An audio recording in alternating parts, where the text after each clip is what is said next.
अस्सलाम वालेकुम नाज़रीन, पुलिस फाइल के एक नए एपिसोड के साथ मैं हूं एसपी मूसा।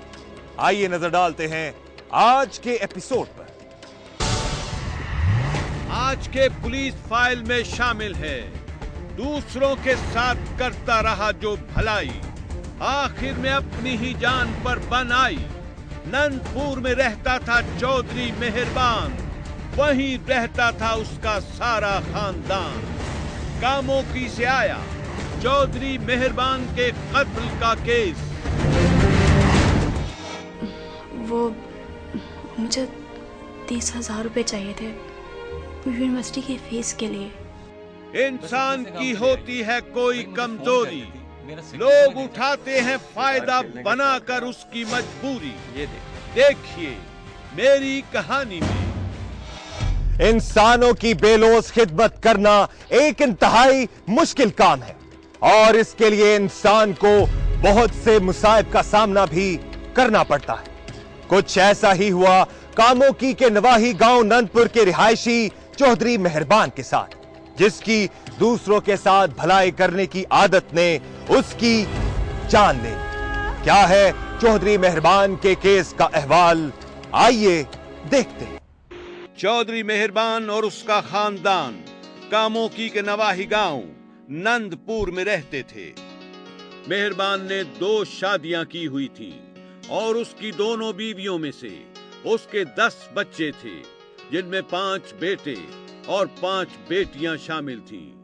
मेहरबान ने कामोकी में अपनी टेंट सर्विस की दुकान बना रखी थी और वो अपने बेटों के जवान होने तक इसी काम से अपना घर चलाता रहा। मगर जब उसके बेटे जवान हो गए तो उन्होंने घर का बोझ अपने कंधों पर उठा लिया, जिसकी वजह से मेहरबान ने अपनी टेंट सर्विस की दुकान छोड़ दी और वो उसके पास मौजूद जमीन पर खेती बाड़ी का काम करने लगा।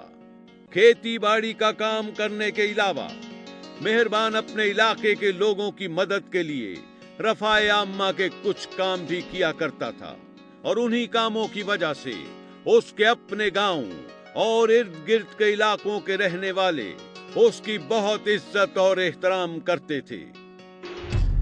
मेहरबान इलाके के लोगों की मदद के लिए हर वक्त तैयार रहता। वो मुख्तलिफ सरकारी महकमों में लोगों के साथ जाकर उनके मसाइल हल करवाने में उनकी मदद करता। अपने घर विच सही माड़े बंदियां दी जरा करदे सन, हेल्प वगैरह, घरों खाना पियाना, आए गए ने खिदमत करनी, माड़ियां दे काम आना। इसी तरह एक बार मेहरबान को गांव के कुछ लोगों ने उसके ताया के पोते मुजम्मिल हुसैन की शिकायत की कि वो उन्हें मुख्तलिफ तरीकों से तंग करता है। मुजम्मिल की आवारागर्दी के बारे में तो मेहरबान को पहले ही पता था, लिहाजा उसने मुजम्मिल को अपने पास बुलाकर समझाया कि वो गांव के लोगों को तंग मत करे। मुजम्मिल ने मेहरबान की बात तो सुन ली मगर उस पर अमल नहीं किया और गांव के लोगों के साथ उसका रवैया वैसा ही रहा। गांव के लोगों ने कुछ दिन तो बर्दाश्त किया मगर जब मुजम्मिल बाज ना आया तो वो दोबारा मेहरबान के पास गए और उसे जाकर बताया कि मुजम्मिल उसके समझाने के बावजूद बाज नहीं आया और मुसलसल उन लोगों के लिए परेशानी का बायस बनता है। मेहरबान को यह सुनकर मुजम्मिल पर गुस्सा आने लगा कि वो उसके समझाने के बावजूद भी अपनी हरकतों से बाज नहीं आया। उसने पैगाम भेजकर मुजम्मिल को अपने पास बुलाया।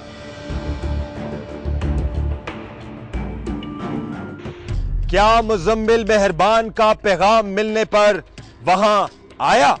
ये हम आपको बताएंगे एक ब्रेक के बाद।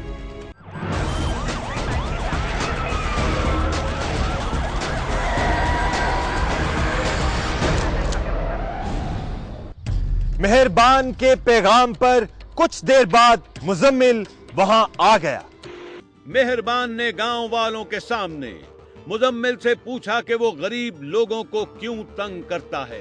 मुजम्मिल ने उसकी बात का कोई जवाब नहीं दिया, जिस पर मेहरबान ने गुस्से में आकर उसे डांट डपट की और उसे कहा कि अगर आइंदा उसने इन लोगों को तंग किया तो वो उसे खुद सजा देगा।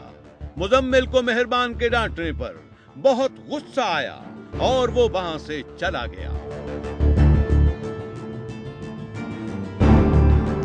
मुजम्मिल ने वापस जाकर अपने दोस्त साजिद को बताया कि मेहरबान ने उसको सबके सामने डांटा है और वो उससे बदला लेना चाहता है। अब मुजम्मिल साजिद के साथ मिलकर मेहरबान से अपनी बेइज्जती का बदला लेने का प्रोग्राम बना चुका था, मगर मेहरबान इस सूरत हाल से बेखबर था और उसके वहमो गुमान में भी नहीं था कि ऐसा कुछ हो सकता है। इसी दौरान 26 अगस्त 2012 की शाम मलिक लियाकत अली नामी एक देहाती मेहरबान के पास आया और उसे कहा कि गांव में आवारा कुत्तों का बहुत मसला है, जिसकी वजह से गांव वालों को बहुत परेशानी का सामना है। मेहरबान ने उसकी बात सुनकर कहा कि वो अगली सुबह उसके साथ मुतल्लिका महकमे में जाकर इस मसले के हल के लिए बात करेगा। अगली सुबह लियाकत अली मेहरबान के घर आया और उसे आवारा कुत्तों की तल्फी के सिलसिले में साथ चलने को कहा, तो मेहरबान ने जाते हुए अपने कजन लियाकत अराई को भी साथ ले लिया और तीनों मिलकर शहर की तरफ रवाना हो गए। वो लोग अभी मेहरबान के घर से कुछ फासले पर ही गए थे कि उन्हें मुजम्मिल और साजिद रास्ते में मिले। मुजम्मिल ने मेहरबान को देखते ही ललकार कर कहा कि मैं तुम्हारी चौधराहट को नहीं मानता और तुमने गांव वालों के सामने मेरी जो बेइज्जती की थी उसका बदला मैं आज तुमसे लूंगा। इससे पहले कि मेहरबान या उसके दोनों साथियों में से कोई उसे समझाने के लिए बात करता, मुजम्मिल ने पिस्तौल निकालकर मेहरबान पर फायरिंग शुरू कर दी। मुजम्मिल ने 5 फायर किए और अपने साथी साजिद के साथ वहां से फरार हो गया। मेहरबान खून में लथपथ होकर जमीन पर गिर गया और उसके साथी शोर मचाते हुए उसे अस्पताल ले जाने के लिए कोई गाड़ी ढूंढने लगे। कुछ देर बाद वो लोग मेहरबान को गाड़ी में डालकर तहसील हेडक्वार्टर्स अस्पताल कामों की ले गए, मगर तब तक बहुत देर हो चुकी थी और मेहरबान जख्मों की ताब ना लाते हुए जान बहक हो गया था। अस्पताल में किए जाने वाले पोस्टमार्टम रिपोर्ट में भी इस बात की तस्दीक की गई है कि मेहरबान की मौत इंतहाई करीब से गोलियां लगने की वजह से हुई है। पुलिस ने 27 अगस्त 2012 को मेहरबान के बड़े बेटे मोहम्मद अरशद की मुद्दत में थाना एमनाबाद में ताज़ीरात पाकिस्तान की दफा 302 और 34 के तहत मुजम्मिल और साजिद के खिलाफ मुकदमा तो दर्ज कर लिया, मगर अमली तौर पर उन लोगों के खिलाफ कोई कार्रवाई ना की। अरशद का कहना है कि 1 महीने से ज्यादा अरसे तक वो मुकदमे के तफ्तीशी अफसर सब इंस्पेक्टर मोहम्मद सैफुल्लाह के पास कई बार गया, मगर हर बार वो किसी न किसी बहाने से टाल मटोल करता रहा। किसी सैफुल्लाह वीर के पास मैं फर्दन जाता रहा। जब भी मैं थाने में जाके उससे पूछा है, फ़ोन किया है, उसने यही कहा कि मैं साहिवाल हूँ, चकवाल हूँ, मैं फलानी जगह पे जा रहा हूँ, मैं कल मिलूंगा, कल मैं आपको कॉल करूंगा। मुबैना तौर पर तफ्तीशी अफसर अरशद को बार बार टाल कर उसे इस सतह पर लाना चाह रहा था कि वो उससे रिश्वत की मद में कुछ रकम हासिल कर सके। बिलाखिर उसने अरशद से ये मुतालिबा कर ही दिया कि उसको कुछ रकम दे। उसने ये कहा कि आप मुझे मिले ही नहीं है। मैंने कहा हुक्म करें, क्या मिलना है? उन्होंने कहा मेरे साथ तावन करें। मैंने कहा क्या तावन करूं? उस पैसों की डिमांड की, मुझे 60,000 रुपए दो। अरशद को रिश्वत दिए बगैर कोई चारा नजर न आया तो उसने 10,000 रुपए सब इंस्पेक्टर सैफुल्लाह को उसी वक्त दे दिए और कहा कि मजीद 10,000 रुपए वो उसे घर से लाकर दे सकता है और बाकी मतलूबा रकम उसके पास बैंक में है। मुबैना तौर पर सब इंस्पेक्टर सैफुल्लाह ने उससे कहा कि वो मजीद 10,000 रुपए खुद उसके घर आकर ले लेगा और बाकी 40,000 रुपए वो नकद देने की बजाय उसके बैंक अकाउंट में जमा करवा दे। अरशद ने इस बात पर रजामंदी जाहिर कर दी और सब इंस्पेक्टर सैफुल्ला उसी रोज उसके घर आकर मजीद 10,000 रुपए ले गया। क्या तफ्तीशी अफसर ने रिश्वत लेने के बाद मुल्जिमान के खिलाफ कोई कार्रवाई की? ये हम आपको बताएंगे एक ब्रेक के बाद।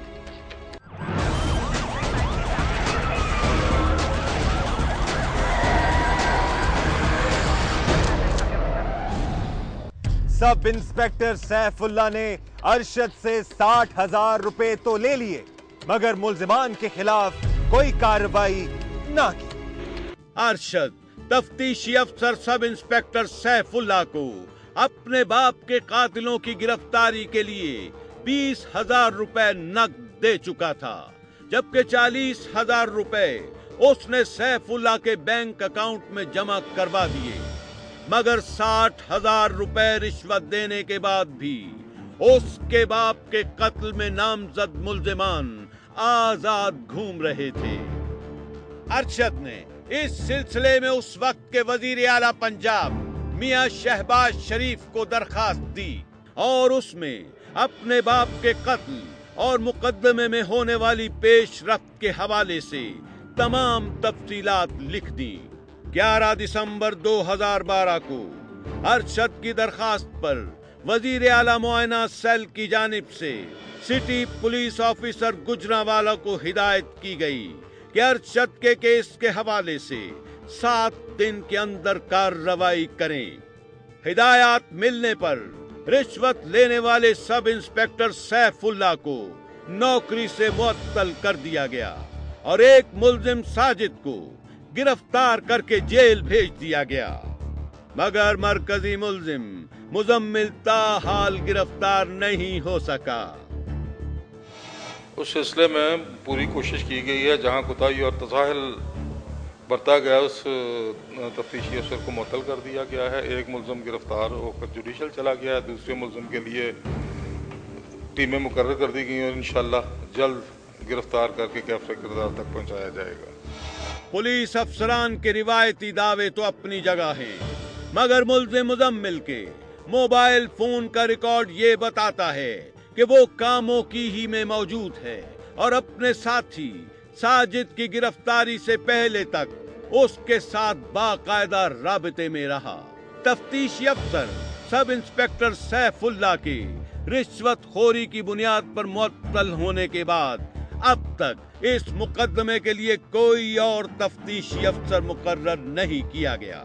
मकतूल मेहरबान की बेवा का कहना है कि वो अपने शौहर के कत्ल का इंसाफ चाहती है और वो उसी सूरत में मुमकिन है कि मेहरबान के कातिलों को फांसी की सजा दी जाए। ਅਸੀਂ ਇਹ ਚਾਹੁੰਦੇ ਹਾਂ ਕਿ ਸਾਨੂੰ ਨਾ ਖੂਨ ਦਾ ਬਦਲਾ ਖੂਨ ਹੋਣਾ ਚਾਹੀਦਾ ਹੈ। ਅਸੀਂ ਸਾਨੂੰ ਬਦਲਾ इंसाफ ਸਾਨੂੰ ਚਾਹੀਦਾ ਹੈ, ਸਾਨੂੰ इंसाफ होना चाहिए, मिलना चाहिए। पुलिस के आला हुदेदारान और इंतजामिया पर यह फर्ज आयद होता है कि वो अवाम तक इंसाफ की फौरी और बिला रोक टोक फराहमी के लिए कानून नाफिज करने वाले इदारों की निगरानी और एहतसाब का कोई मुअस्सिर निजाम वज़ा करें, ताकि मकतूल मेहरबान के लवाहिकीन की तरह लोगों को इंसाफ के हुसूल के लिए दर दर की ठोकरें ना खाना पड़े। बाज पुलिस एहलकारों की बदउनवानी से जहां अवाम को इंसाफ की फ्राहमी मुतासिर होती है, वहां लोगों का कानून नाफिज करने वाले इदारों पर से एतबार भी उठ जाता है। एसपी मूसा उम्मीद करता है कि मेहरबान के कत्ल में मुलव्विस तमाम मुल्जिमान को कैफरे किरदार तक पहुंचाया जाएगा, ताकि मकतूल मेहरबान के घर वालों को इंसाफ मिल सके। ब्रेक के बाद देखिए, इंसान की होती है कोई कमजोरी, लोग उठाते हैं फायदा बनाकर उसकी मजबूरी। देखिए मेरी कहानी में।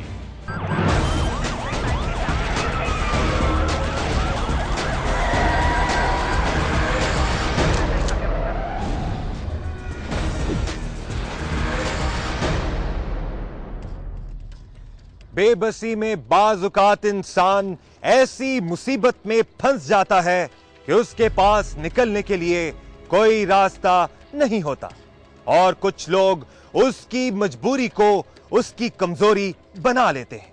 कुछ ऐसी ही कहानी है तानिया की भी, जिसकी मजबूरी उसकी कमजोरी बन गई। मेरा नाम तानिया है। मेरे बाबा ने मुझे बड़ी मोहब्बत से पाला था। जब उनका इंतकाल हुआ तो उस वक्त मैं कॉलेज से फारिग हो चुकी थी और यूनिवर्सिटी जाने की तैयारियां कर रही थी।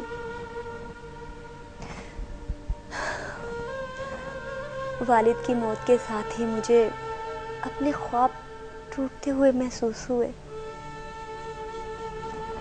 वो दिन फीस जमा करवाने के आखिरी दिन थे और मैं पैसों का इंतज़ाम कर रही थी।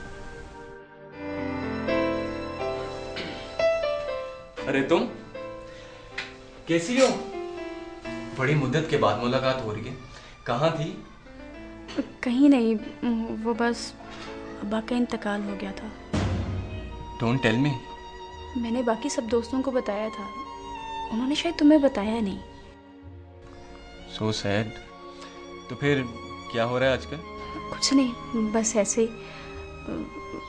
वो मुझे तुमसे एक काम था शाहनवाज। बताओ ना, शर्मा क्यों रही हो? तुम तो जानते हो कि अब्बा के पास इतना कुछ नहीं था। जो कुछ था उन्होंने मेरी पढ़ाई पर लगा दिया। खुल के बात करो। We are class fellows. वो मुझे 30,000 रुपये चाहिए थे यूनिवर्सिटी की फीस के लिए। बस इतने से काम के लिए आई हो? भाई मुझे फ़ोन कर देती, मेरा सेक्रेटरी तो मैं दे जाता। मैंने मुनासिब नहीं समझा फ़ोन करना, इसलिए खुद आ गई। चलो खैर, कोई बात नहीं, इसी बहाने मुलाकात भी हो गई।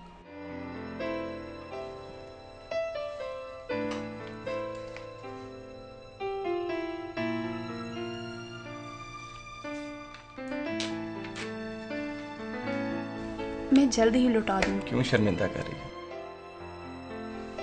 अच्छा ये बताओ, कॉफ़ी पियोगी या चाय? Coffee. 2 coffee. Thank you. Shahnawaz मेरा क्लास फेलो था। कॉलेज में शाहनवाज के बारे में बड़ी बातें सुनी थी, लेकिन वो मुझे उस दिन एक अच्छा इंसान लगा। जो रकम मेरे क्लोज फ्रेंड्स ने नहीं दी, वो उसने दे दी।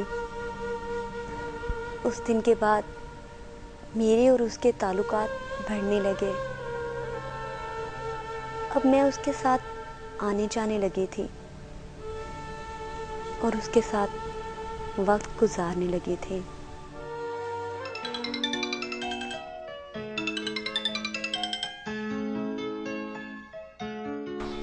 हेलो। कहाँ हो भाई इतने दिन से? इतने दिन से क्या मतलब? 2 दिन पहले ही तो हम लोग मिले हैं। यहाँ एक एक मिनट इतनी मुश्किल से गुजरा है और तुम 2 दिन पहले की बात कर रही हो। लाइन मार रहे हो? नहीं, लाइन नहीं मार रहा। आदत हो गई है मुझे तुम्हारी। आदत हो गई है या कुछ और? I love you. यही सुनना चाहती थी ना तुम? झूठ मत बोलो। नहीं, झूठ नहीं बोल रहा। यू नो, मुझे कॉलेज दौर से ही तुमसे मोहब्बत थी, लेकिन कभी कह नहीं सका। मगर ये सब कुछ तो तुम मुझे कॉलेज दौर के बाद भी कह सकते थे। कह सकता था, लेकिन कारोबारी मसरूफियत ने कभी मौका ही नहीं दिया, और अब मौका मिला है तो मैं इसे जाया नहीं करना चाहता। ठीक है जनाब, जैसे आपकी मर्जी। अच्छा, जल्दी से तैयार हो जाओ, हम किसी अच्छी सी जगह पे डिनर करते हैं।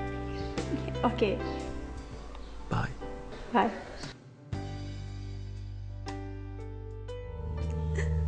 उस रात डिनर के बाद मैं और शाहनवाज दोस्त नहीं रहे, हम बहुत आगे निकल गए। मैं उस वाक़े को एक हादसा समझती थी, लेकिन मुझे खबर नहीं थी कि शाहनवाज के लिए ये सब कुछ एक मंसूबे के मुताबिक था और वो मुझे इस मंसूबे में ट्रैप करना चाहता था। एक दिन मैं अपनी एक सहेली मारूफ के साथ उसके घर गई। शिकार खेलने का शौक है आपको? जी। कभी खेलने गई हैं? कभी इत्तेफाक नहीं हुआ। तो इसमें ऐसी कौन सी बात है, कल ही चलते हैं, शिकार भी खेलेंगे और कुछ एंजॉय भी कर लेंगे। मुझे घर वालों से इजाज़त नहीं मिलेगी। तो कोई बहाना बना लीजिएगा। सॉरी, मैं अपने घर वालों से झूठ नहीं बोल सकती। चलें तानिया? चलते हैं, बैठो अभी। नहीं, मुझे जाना है। अगर तुम्हें बैठना है तो बैठो, मैं चली जाऊँ। ठीक है, चलते हैं। ओके शाहनवाज, हम लोग निकलते हैं फिर। ठीक है, जैसे तुम दोनों की मर्जी। Okay, bye. मारूफ का शाहनवाज को अपने साथ इस तरह का रवैया पसंद नहीं आया और ये बात उसे बहुत बुरी लगी थी। उसे अपनी बेइज्जती महसूस हुई थी। वो कई रोज तक उस बात पर जलता कुटता रहा। उस दौरान मैंने भी उसे नहीं मिलने की कोशिश की। एक दिन उसका फोन आया और उसने मुझे अपने घर बुलाया और कहा कि ज़रूरी काम है। मैं उसको मिलने उसके घर गई। मैं उसको सबक सिखा के रहूंगा। होश में तो हो, क्या हो गया तुम्हें? जो कह रहा हूं बिल्कुल ठीक कह रहा हूं, क्योंकि आज तक किसी लड़की ने शाहनवाज खान को इनकार नहीं किया। उसकी कुछ मजबूरियां हो सकती हैं। मैं उसकी सब मजबूरियां निकाल दूंगा।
वो भी मुफ्त में।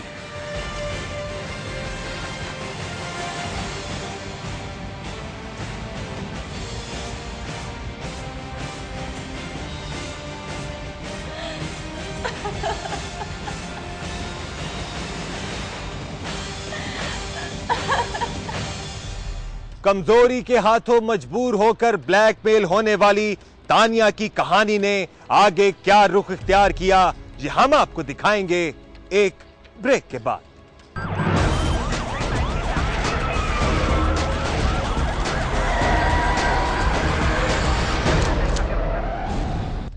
कमजोरी के हाथों मजबूर होकर ब्लैकमेल होने वाली तानिया की कहानी ने आगे क्या रुख इख्तियार किया, आइए देखते हैं। वो ऐसा निकलेगा मैंने सोचा भी नहीं था। उस दिन के बाद मैं उसके इशारों पर नाचने लगी थी। मेरे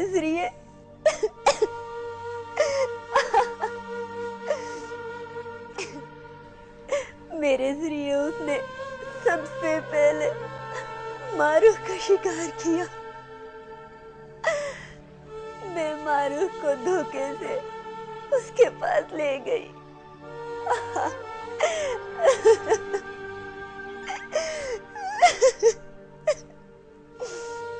कोल्ड ड्रिंक में बेहोशी की दवाई मिला दी। मारूफ ने किसी से बात नहीं की क्योंकि उसने उसको भी ब्लैकमेल करने का सामान कर लिया था। वो भी खामोश रही। लेकिन मुझे एहसास जुर्म होता रहा। मैं उससे दूर रहने की कोशिश कर रही थी। फिर एक दिन उसने मुझे फोन किया।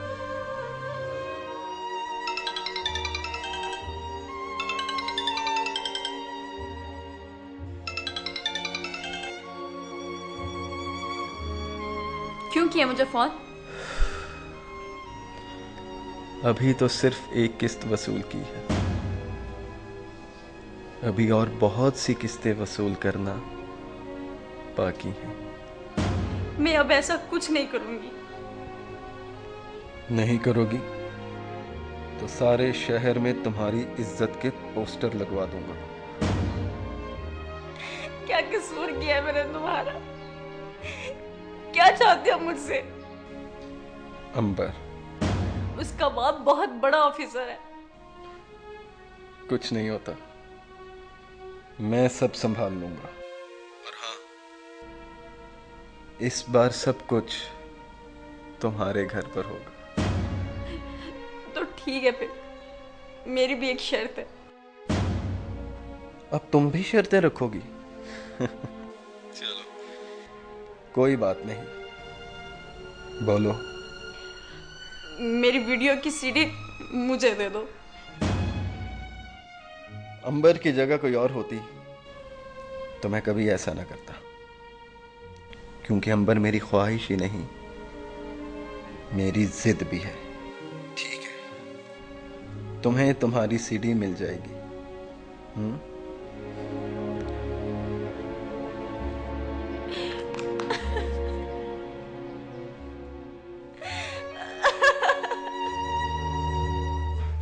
वो दिमागी तौर पर एक बीमार इंसान था।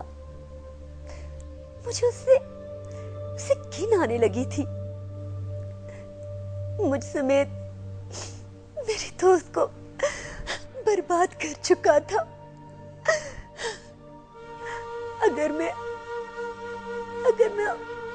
उस बार भी ऐसा करती तो सारी उम्र उसके चुंगल में फंसी रहती। लिहाजा मैंने अब फैसला कर लिया था आजाद होने का।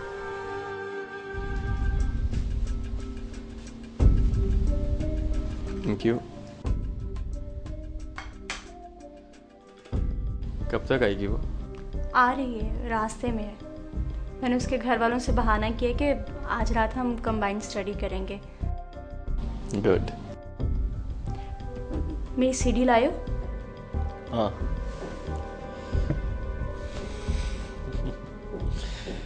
मैं तो समझा था कि मैं ही बड़ा कमीना हूं, लेकिन तुम तो मुझसे भी बड़ी कमीनी निकली।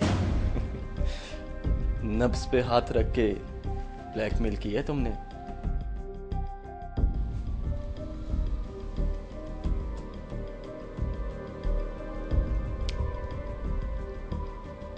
ये शरबत कुछ कड़वा सा नहीं है?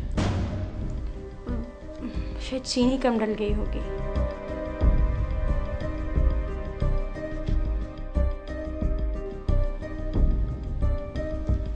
तुम खड़ी क्यों हो? बैठो ना।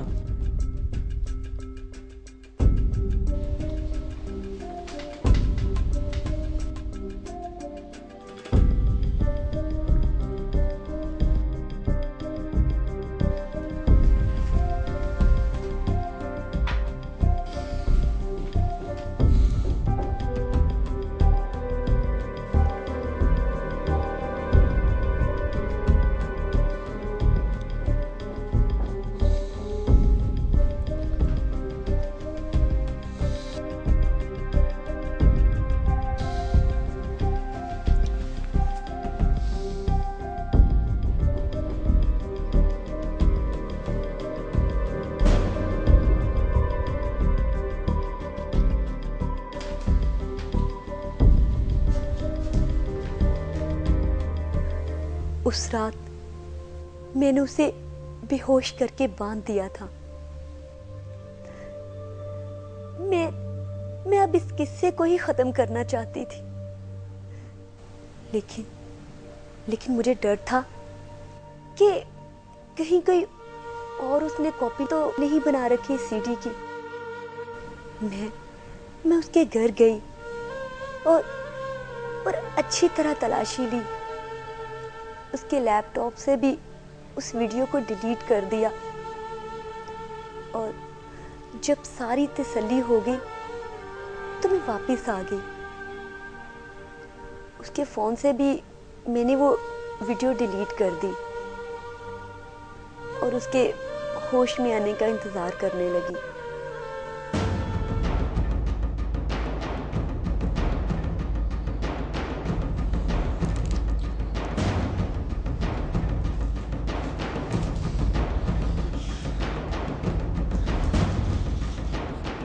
ये तू क्या कह रही है मेरे साथ?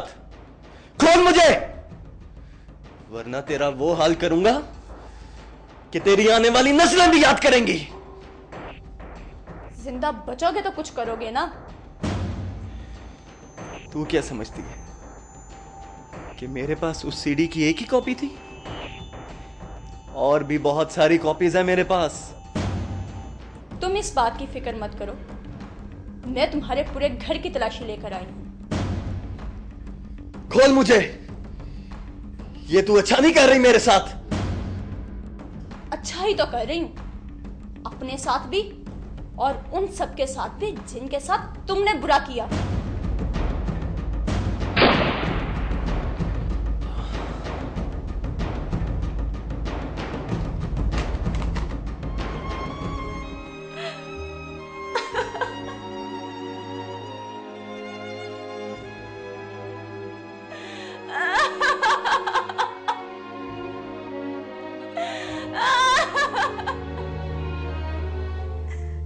मैंने उसे खत्म कर दिया, उस बुराई को हमेशा हमेशा के लिए खत्म कर दिया। और फिर मैंने खुद को कानून के हवाले कर दिया।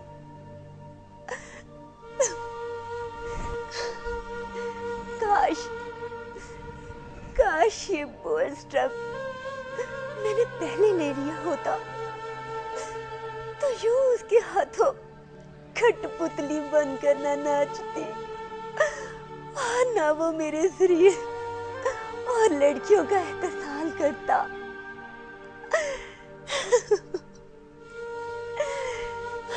जिनकी जिंदगी मेरी वजह से बर्बाद हुई। मैं अपने आप से, अपनी वजह से नहीं बल्कि उनकी वजह से ज्यादा शर्मिंदा हूँ।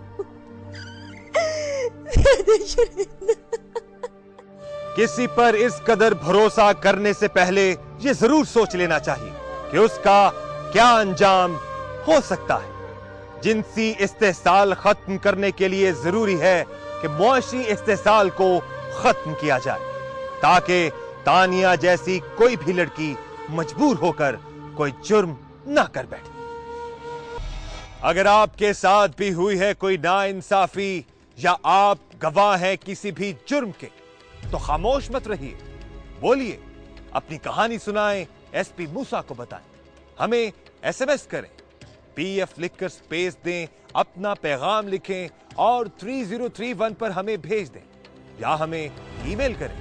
हमारा एड्रेस है policeFile@dunianews.tv। आप हमें खत भी लिख सकते हैं। हमारा पता है program police file, PO box number 500 Lahore. आप हमें फेसबुक पर भी ज्वाइन कर सकते हैं।